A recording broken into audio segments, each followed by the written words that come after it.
Welcome to our channel వావరుచులు by మీ శ్రావ్స్. ఈరోజు మన ఛానల్లో ఒక హెల్దీ బ్రేక్ఫాస్ట్ రెసిపీని షేర్ చేసుకుంటున్నాను. ఇలాంటి రెసిపీ కనుక మార్నింగ్ మనం బ్రేక్ఫాస్ట్గా తీసుకున్నట్లయితే రోజంతా ఎంతో హెల్దీగా ఎనర్జెటిక్గా వర్క్ చేసుకోవచ్చు. మరెందుకు ఆలస్యం, వెంటనే ప్రాసెస్లోకి వెళ్ళిపోదాం. దీనికోసం ముందుగా స్టవ్ ఆన్ చేసుకొని కడాయి పెట్టుకోవాలి. కడాయి కొంచెం వేడెక్కిన తర్వాత 1/2 కప్పు ఉప్మా రవ్వని లో ఫ్లేమ్లో దోరగా వేయించుకోవాలి. ఉప్మా రవ్వ కొంచెం వేగిన తర్వాత 1/2 కప్పు రాగి పిండిని దీనిలోకి యాడ్ చేసుకోవాలి. రెండింటిని కలిపి మరొక 2 నిమిషాల పాటు వేయించుకోవాలి. ఇలా వేగిన వీటిని ఒక ప్లేట్లోకి ట్రాన్స్ఫర్ చేసుకోవాలి. ఇప్పుడు ఇదే కడాయిలో 2 టేబుల్ స్పూన్ వరకు ఆయిల్ వేసుకోవాలి. ఆయిల్ కొంచెం వేడెక్కిన తర్వాత మిక్స్ చేసిన పోపు దినుసుల్ని 2 టేబుల్ స్పూన్ వరకు యాడ్ చేసుకోవాలి. పచ్చిమిర్చిని నిలువుగా కట్ చేసి యాడ్ చేసుకోవాలి. ఒక ఉల్లిపాయను చిన్న ముక్కలుగా కట్ చేసి యాడ్ చేసుకోవాలి. అల్లాన్ని వీలైనంత చిన్నగా తరిగి దీనిలోకి యాడ్ చేసుకోవాలి. ఒక రెమ్మ వరకు కరివేపాకును వేసుకొని ఈ మొత్తాన్ని మీడియం ఫ్లేమ్లో వేయించుకోవాలి.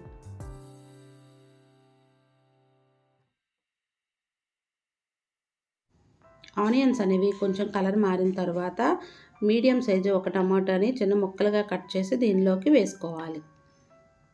టమాటా అనేది మగ్గిన తర్వాత మనం 1 కప్పు వరకు రాగి పిండిని ఉప్మా రవ్వని కలిపి తీసుకున్నాం కనుక 1 కప్పుకు 2.5 కప్పుల వాటర్ని దీనిలోకి యాడ్ చేసుకోవాలి.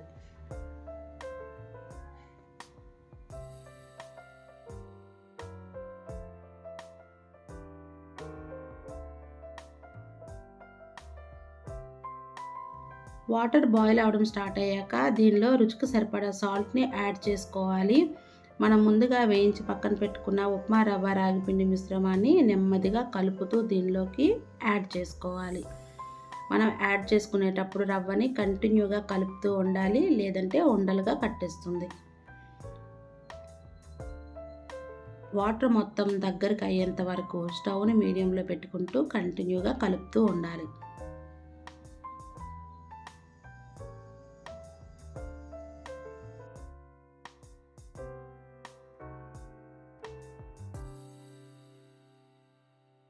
అంతేనండి, మన రాగి ఉప్మా రెడీ అయింది. చాలా హెల్దీ అండ్ టేస్ట్ కూడా. మీరు కూడా ఈ రెసిపీని తప్పకుండా ట్రై చేయండి. ఉప్మా అంటే ఇష్టపడిన వాళ్ళు కూడా అడిగి మరి చేయించుకుంటారు. మా వీడియోస్ కనుక మీకు నచ్చినట్లయితే వావరుచులు బై మీ శ్రావ్స్ ఛానల్ని లైక్ చేయండి, షేర్ చేయండి, సబ్స్క్రైబ్ చేయండి. Thank you for watching.